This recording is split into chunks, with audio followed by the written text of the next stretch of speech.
شبح ودايما هتلاقيه، وكلمة هتسمعها مع كل بداية سيزون إن هيتم وضع كومبارس جديد، ومع نهاية السيزون هتلاقي بطل واحد اسمه أحمد السيد زيزو.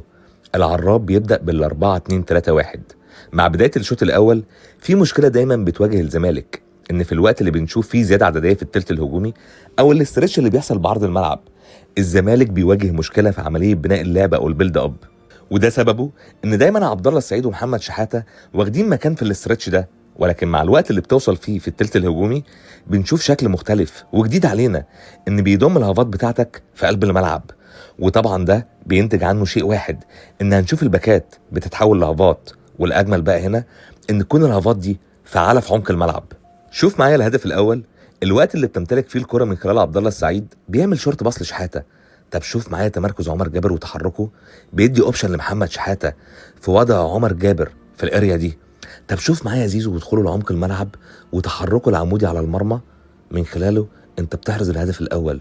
ومع مشهد الهدف الثاني بنشوف شلبي في مكان جديد، وان هو يضم لقلب الملعب، وان يختار القرار الصحيح ويستغل المساحه اثناء تجميع اللعب اللي بيحصل بين عبد الله وشحاته، وياخد القرار الانسب علشان يحرز الهدف الثاني. وفي المشهد ده اكيد انا وانت مش جديد علينا، ولا جديد حتى على المشجع الاحمر.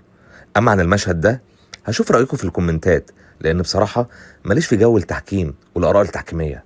اما عن المشهد ده، دي قطعه من الياقوت مش هتلاقيها في اي نادي في مصر. وهنا كلامي بيتاكد في المشهد ده، في اللحظه اللي بيضم فيها فتوح جنب دونجا، بيكون في عندك سلاسه في الخروج بالكره، ومسارات التمرير بتتفتح للاعبي الزمالك وبتوصل في مكان مؤثر. وبخطأ ساذج من المسلوسي بدون وعي إداري من حكم المباراة بيتم احتساب ركلة جزاء على الزمالك، وبيحرز من خلالها حرس الحدود الهدف الثاني. وبيمر الوقت وبيعدي 10 دقايق على صفيح ساخن، ولكن ده سببه خروج مصطفى شلبي وعبد الله السعيد. ولا سمح الله انا مش بمدح في مصطفى شلبي، ولكن ده يبين لك شيء مهم جدا، ان انت ما عندكش دكة هتصنع لك الفارق على المدى الطويل.